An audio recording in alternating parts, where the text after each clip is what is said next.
Solving product of array shelf, and it says given an integer array nums, return an array such that answer I is equal to the product of all elements of nums except nums I. The product of any prefix or suffix of nums is guaranteed to fit into a 32-bit integer. You must write an algorithm that runs O of n time without using the division operation. Now, you see we have nums here, 1, 2, 3, 4. And this is our output. So let's look at how we are solved. So 1 times 2 is 2. But we're trying to get everything from here. So 2 times 3, 6. 2 times 3, 6. 6 times 4, 24. That's how we got 24.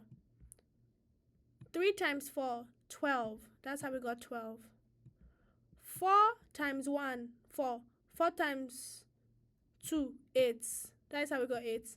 And then 2 times 3, 6. So we see that we're not multiplying the first element in this array initially.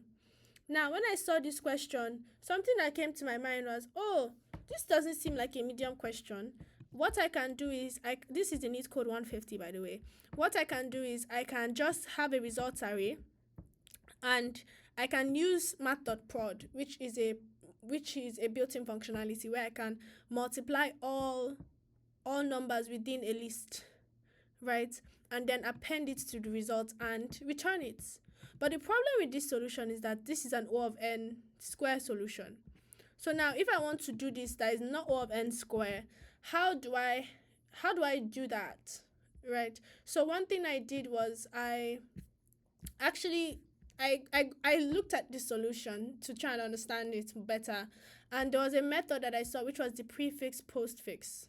Okay, so now let's say that we have a number 1, 2, 3, 4, right? And we want to solve for this. So in the prefix approach, we get the prefix of each number. We multiply the prefix of each number. And in the postfix, we multiply the prefix of the number after that. So let's look at it together. So for example, 1 times 1, 1, right? 2 times 1, 2. 3 times 2, 6. Now, when it now comes to the postfix, okay, 24 times 1, 24. 12 times 1, 12. 4 times 2, 8. And then we also have 1 times 6, 6. So at the end of the day, the result is going to be what we multiply for the prefix and postfix. Okay, now, so the prefix is moving right, so it's storing products before each element, while the postfix is moving from left to right. My mistake, from right to left. So it's storing products after each element.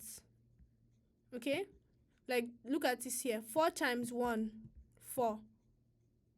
Okay, 3 times 4, 12. 2 times 12, 24.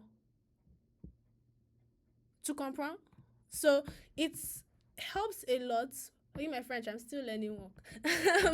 So if you look at the results, we then combine both of it, and that's how we get it. So now let's go into the code, and this is better because this is an O of n time complexity. So the time increases as the number of operations increase, right? So and then for the space, I believe it's O of 1, but this is O of n, right? Now let's look at it. So the first thing I do is I have a result, and the result is basically just going to be a list of ones, which is going to be the length of the nums array, right? So the length of nums, and then my prefix initially is just going to be 1. Then I'm going to have a for loop. So for I in range,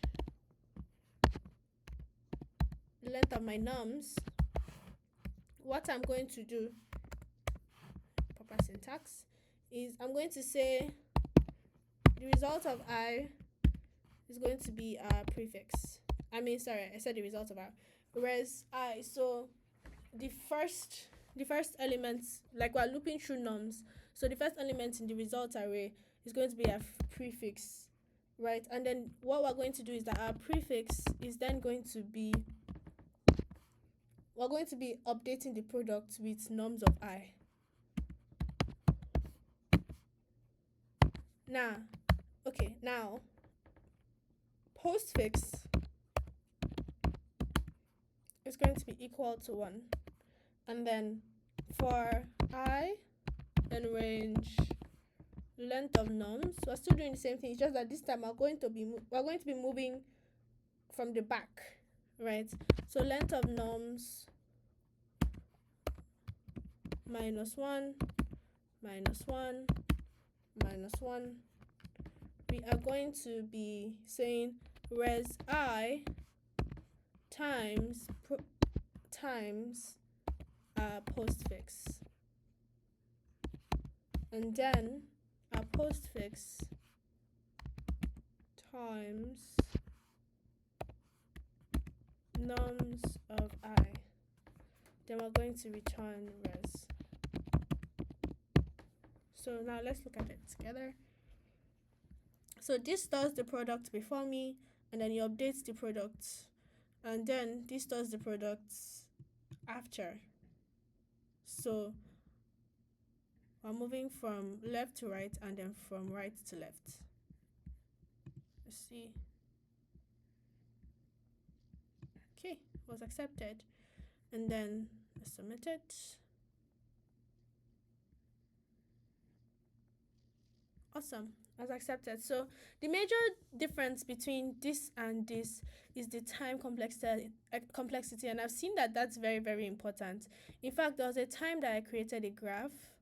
I'm going to display it in this video, which shows the different time complexities. I'll create a video about it so that we see the importance of what we are doing. But yeah, thank you.